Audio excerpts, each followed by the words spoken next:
Bom, pessoal, então eu queria mostrar para vocês o- um caso de efusão pleural, tá? Que é fácil de ver, e depois um caso de efusão pericárdica, tá bom? Deixa eu só ver vocês aqui. Vocês estão tudo com o áudio desligado e eu vou ficar, como eu vou mostrar as imagens, eu vou ficar sem o chat aqui, tá? Então, alguém dando um ok aqui para mim, que estão me ouvindo, que eu posso seguir, só para eu ter certeza que vocês estão por aí, tá bom? Ok, Renan. Beleza, valeu. Então vamos lá, ó. Esse é um SRD que eu atendi lá em Rio Grande da Serra. Dificuldade respiratória, já com um quadro bem difícil, né? E a primeira imagem é o coração, né? Foi fazer o eco. Eu via o coração mais ou menos do tamanho normal e muito líquido em volta, com várias imagens flutuantes e de formato linear ecogênicas, né? Então, era a primeira imagem que eu acabei vendo. E aí, eu fui fazendo os fluxos, né? Para eu conseguir laudar o eco, né? Ele tinha hipertensão pulmonar e tudo mais. E o que mais é importante, ó, mais uma parte que aqui não tem, nem o coração aparece aqui, só aparece o líquido e essas linhas ecogênicas aqui. E o que mais é importante na hora de diferenciar uma efusão pleural de uma efusão pericárdica, por exemplo, essa imagem aqui, ó, poderia muito bem ser uma efusão pericárdica, né? Eu tenho o coração aqui, né? Então eu tenho parede livre do ventrículo direito, a cavidade do ventrículo direito, septo interventricular, ventrículo esquerdo, aqui um pouquinho dos músculos papilares, né? E essa coleção anecogênica, né, escura, preta aqui, em volta do coração. Aqui, o que que eu não vejo? Eu não consigo ver a linha do pericárdio. Quando eu tenho fusão pericárdica, eu consigo ver a linha do pericárdio. E eu não vejo estruturas extra-coração, né, extracardíacas, entre o miocárdio, o músculo cardíaco, e o pericárdio. É muito difícil você ter estruturas. Não é impossível, às vezes tem alguns coágulos e tal, mas o número de estruturas que a gente vê na infusão pleural que estão em volta do coração, flutuando, é muito maior. E o diferencial que é que não tem erro, que é o ligamento pericardiofrênico. Aqui ainda não dá para ver, eu vou ter um vídeo mostrando. Deixa eu pegar aqui. Eu acho que esse é o ligamento pericardiofrênico, mas eu vou ter um vídeo mostrando. Bem legal. Outra coisa interessante de diferenciar, né, é a quantidade de líquido, né? Por mais que tenha uma efusão pericárdica grande, é raro a gente ter 4 centímetros, né, da parede torácica até o coração de líquido. Então, isso é um diferencial interessante.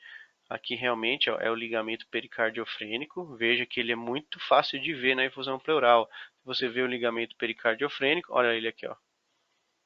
Eu vou pôr o vídeo de novo. Ó. Não tem erro, você não vai se confundir nunca quando você tiver a visualização do ligamento pericardiofrênico. E dá para ver, aqui é um corte transversal do coração, né? Mas dá para ver em outros cortes também, tá? Dá para ver de forma bem fácil de ver. Deixa eu ver se consigo um zoom. No vídeo não dá para dar zoom. Enfim, vou deixar ele passando mais um pouquinho aqui direto. Tá? Então, coração batendo, taquicárdico, né? O paciente estava difícil de respirar. E você vê aqui o diafragma, né? Eu sei porque eu, não é porque dá para ver aqui, é porque eu fiz o exame, então eu sei. Vocês vão saber na hora da dinâmica do exame. Veja que tem várias imagens de fibrina flutuante, né? Aquelas linhas ecogênicas flutuantes, algumas aderidas ao pericárdio aqui, e o ligamento do pericárdio para o diafragma, que é o pericardiofrênico, tá? Tem o ligamento pleural do pericárdio cranial, a pleura na parte cranial do tórax também dá para ver, tá? Então é um diferencial muito importante, fácil de ver e você nunca vai se perder em saber se é uma efusão pleural ou uma efusão pericárdica, tá? Agora, vamos lá na efusão pericárdica.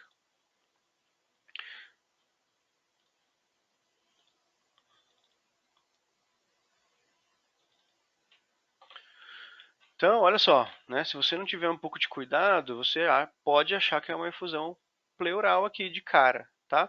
Mas veja que não tem nada entre o coração e o líquido, tá? É bem raro ter coisas ali entre o pericárdio e o miocárdio, né? Quando tem efusão pericárdica, né? Ó, aproximando para vocês verem.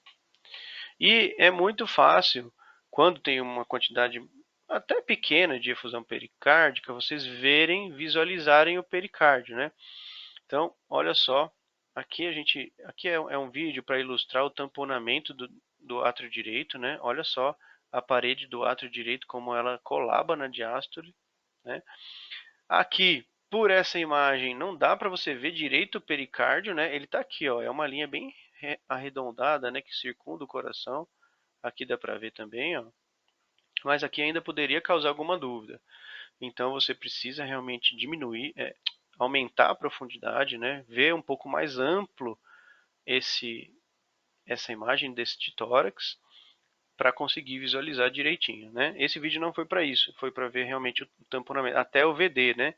Veja como oscila a parede do ventrículo direito. Essa paciente ela tinha tamponamento até do ventrículo direito. Vamos ver mais para frente.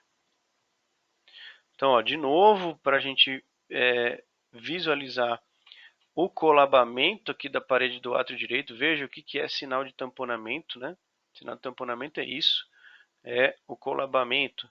Aqui está praticamente colabando, né? Mas enfim, toda vez que essa parede cede à pressão externa do líquido aqui no pericárdio, a gente vê esse sinal de tamponamento. É muito mais difícil ter tamponamento na infusão pleural, né?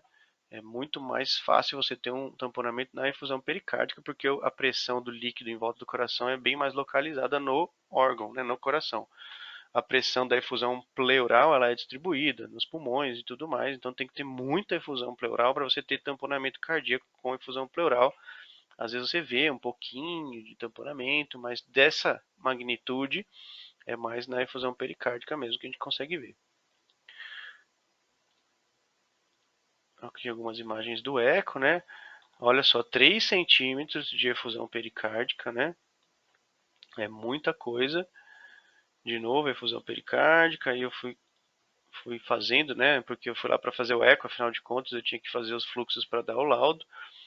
E aqui a gente consegue ver um pouco mais facilmente o pericárdio. Veja que esse líquido ele tá muito retido e numa forma bem arredondada em volta do coração, né? E aqui você tem a linha do pericárdio mais evidente, tá? Então você consegue ver a linha do pericárdio.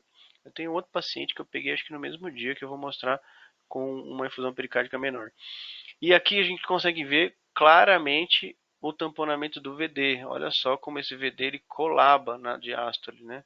Tem hora que ele gruda, ele cola aqui no septo interventricular, né? Parece que está uma ventania, né? Uma ventania na parede do ventrículo direito, mas é só pressão mesmo em volta do ventrículo direito.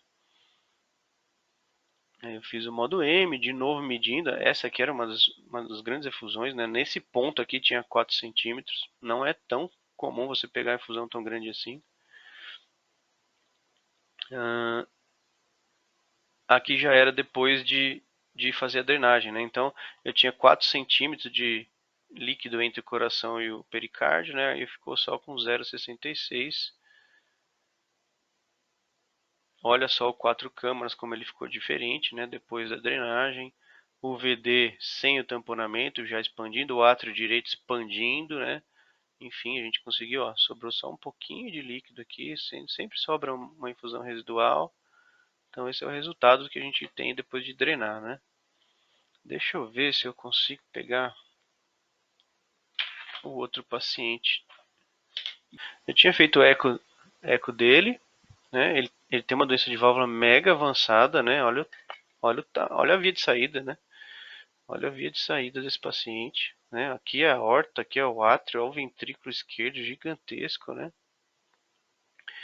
Enfim, e aí o que acontecia? Ele já estava fazendo as duas coisas, as duas efusões, né, para ajudar. Então aqui é o ventrículo esquerdo, aqui é a válvula mitral, átrio esquerdo gigante, o átrio direito está aqui, ó, e tamponando, já está colabando, já está oscilando essa parede do átrio direito. Aqui é a efusão pleural, né? Pleural não, pericárdica, aqui também a pericárdica. Olha o pericárdio aqui, ó, essa linha branca aqui é cogênica, tá? E isso tudo aqui é efusão pleural já. Deixa eu ver se tem foto. Ó, essa foto. É a mesma foto praticamente, né? Mas aqui a gente vê a linha do pericárdio, bem evidente, né? Ó, pericárdio. A coleção anecogênica do lado de cá é efusão pleural, a coleção anecogênica do lado de cá é efusão pericárdica, que é a mesma coisa. Bastante efusão pleural, um pouco de efusão pericárdica. De novo, eu fui lá para fazer o eco, né? Esse aqui eu não tinha tempo para drenar, mas a gente conversou, a tutora não ia levar para drenar e não dava para drenar, né? É muito pouco líquido, ó, 0,7, tá vendo? Ó, 7 milímetros entre o tórax e a parede do VD, nesse caso aqui. Então é um espaço muito pequeno para você drenar. E é um dos piores cenários possíveis de efusão pericárdica, quando você tem pouca efusão e ainda assim você tem algum tamponamento cardíaco, né? Então, a intenção, se a gente fosse tentar fazer algum procedimento nesse paciente, era pelo menos perfurar o pericárdio. Olha a linha do pericárdio aqui de novo, facinho de ver, né? Ó. Era perfurar esse pericárdio pelo menos, talvez tentar coletar algum líquido para citologia, mas mais perfurar para vazar um pouco para o espaço pleural e aliviar o tamponamento do lado direito desse coração, né? E aí ele tinha também efusão pleural, né? Aqui eu não tinha tanta efusão para eu ver com clareza o ligamento pericardiofrênico, mas aqui neste corte, vamos ver nesse vídeo aqui o que que eu gravei. Ah, esse vídeo é para ver o tamponamento do átrio direito. Então esse aqui, ó, não é o ligamento pericardiofrênico, não é o pericárdio, é o septo interatrial. Acreditem se quiser. Né? Olha o tamanho do átrio esquerdo. O átrio direito está aqui colabando. A tricúspide você vê aqui, aqui a gente vê a mitral, um pedacinho do VD aqui, um pedaço do ventrículo esquerdo aqui, né? E a oscilação da parede do átrio direito. Veja também que ele tem rockets pulmonares, né? Que fica atrapalhando até nessa imagem aqui. Ou seja, o paciente estava em edema pulmonar também, né? Só para ajudar. Bom, senhores, eu achei legal esses três casos para mostrar que dá para ter fusão pleural, dá para ter fusão pericárdica, dá para ter os dois. E algumas coisas que são comuns nesses casos, para que a gente tenha alguma ferramenta de imagem e de raciocínio aí para analisar essas imagens e tentar diferenciar o que é um e o que é outro e o que dá e a gente deve, né, recomendar a se fazer em cada caso. Beleza, senhores? Ok? Valeu a pena? Pelo menos passar um pouquinho da experiência desses casos Qual para que era a causa vocês. da efusão nesse último paciente, das efusões? Desculpa, Vivi, não entendi a pergunta. Nesse último paciente, qual é a Ah, causa dessas efusões? Que ele então, tinha a causa, alteração de lado esquerdo, né? exatamente, para mim é cardiogênico, né? Ele começou a fazer hipertensão pulmonar, começou a fazer efusão pericárdica e pleural. E aí a efusão pericárdica começou a piorar mais ainda o retorno venoso. E aí começou a fazer efusão pleural. Eu acho que a causa era estritamente cardiológica aqui nesse caso do fofão, né? Que foi o último que eu Mas a mostrei. pleural não teria que ser se fosse mais do lado direito? Então, o que acontece? Quando começa a fazer hipertensão pulmonar, há um problema sério de drenagem venosa, né? Então, a quantidade de sangue que consegue voltar para o lado direito do coração começa a ser diminuída. E aí esse paciente começa a fazer ascite e efusão pleural. E efusão pericárdica, porque a drenagem venosa do coração, né, que vai ali para o seio venoso e desemboca no átrio direito, também começa a ficar prejudicada. Então começa o que veio primeiro, a efusão pleural ou a efusão pericárdica ou a hipertensão pulmonar, é difícil eu saber quando eu pego um caso que já tem todas essas coisas acontecendo, né? O que começou? Eu imagino que o primeiro ponto foi a hipertensão pulmonar e desencadeou todo um problema de drenagem venosa. Olha lá, você pode ter as efusões. Peraí que o chat está indo rápido aqui. Peraí, peraí que a Adri está falando no chat. Ana, eu que agradeço você estar aqui. A Ana agradeceu aqui. Adri, você pode ter as efusões quando tem só ICC esquerda devido a essa explicação que o Renan está dando mesmo. Ó. Ela está explicando exatamente o que eu disse, né? principalmente em gato. Gato faz efusão pleural muito antes de ascite. Né? O cão faz às vezes as duas coisas juntos, às vezes primeiro ascite. Né? A Adri confirmando o que eu estava interpretando aqui, né? O que ela disse. Então, o mecanismo de circulatório, de problema circulatório, é isso que eu disse. Né? E um vai potencializando o outro. Então, a efusão pericárdica, ela faz tamponamento do ato direito, aumenta a pressão, piora a drenagem venosa, que piora a efusão pleural, que piora a drenagem venosa, que piora a drenagem cardíaca, e aí você tem um ciclo, e você tem que interromper esse ciclo. O que você faz para interromper um ciclo desse? Você faz a drenagem primeiro, que for mais fácil. Você faz drenagem pleural, então você drena a pleura, aí você vai ver se vale a pena tentar entrar no pericárdio ou pelo menos perfurar o pericárdio para aliviar a pressão. E aí você restabelece esse paciente em primeiro momento. E aí você começa a tratar a hipertensão pulmonar, né? Ou otimiza o lado esquerdo do tratamento, se ele não tiver otimizado. Se tiver, você entra com sildenafil e vai tentando vasodilatar o pulmão. Isso. Entendi, obrigada, É Ana. entendeu? A Adriana está lembrando aqui, ó, que quando tem vasos congestos no fígado, quando se tem CC esquerda. Um pouco eu até falei lá no treinamento do Clube dos Vira-Latas, ensinei o pessoal a começar a entender que é importante fazer o modo M da cava, né, da veia cava, ali na inserção, na entrada da cava no diafragma. E aí você vai ter alteração no modo M da cava, ó, a Adriana está falando, muito importante. Então, os ecografistas precisam saber fazer o modo M da cava e os ultrassonografistas de abdômen também precisam fazer o modo M da cava, para ter ideia se esse paciente está com sobrecarga de drenagem venosa. Tá? Então, se tem alteração do modo M da veia cava, o colabamento da cava no ciclo respiratório começa a não acontecer. Lembrando que o normal é ela colabar pelo menos. O normal seria 2/3. Então, se ela tem 1 centímetro, quando tem a inspiração, que aumenta a pressão, ela diminui para 3 milímetros, né? 4 milímetros. Isso é o normal. Quando começa a piorar e o paciente está congesto, né? Isso é um problema de drenagem venosa. Você começa a cava fica distendida direto, ela não oscila o diâmetro com o ciclo respiratório. E isso é de certa forma simples de ver, fácil de fazer, é só treinar o local ali para fazer. Então, você consegue identificar isso e ter essa informação de quanto volume aquele paciente tem ali no abdômen, enfim, no sistema venoso. E aí, claro, conjuntamente os vasos hepáticos vão estar todos calibrosos demais, né? Então, a avaliação cardiovascular, a avaliação vascular do fígado no abdômen é muito importante para você também ter essa ideia. Se você não consegue fazer o modo M da cava, você consegue dar uma olhada na árvore vascular do fígado e aí ele vai estar todo dilatado ali com vasos muito dilatados. Né? Então, é isso basicamente, gente. Tá? Eu não quero estender aqui um pouco de raciocínio clínico sobre os pacientes e sobre a parte de insuficiência cardíaca direita, né? E efusões aí, para diferenciar e raciocinar um pouco hemodinamicamente. Se vocês tiverem mais alguma dúvida, eu estou à disposição.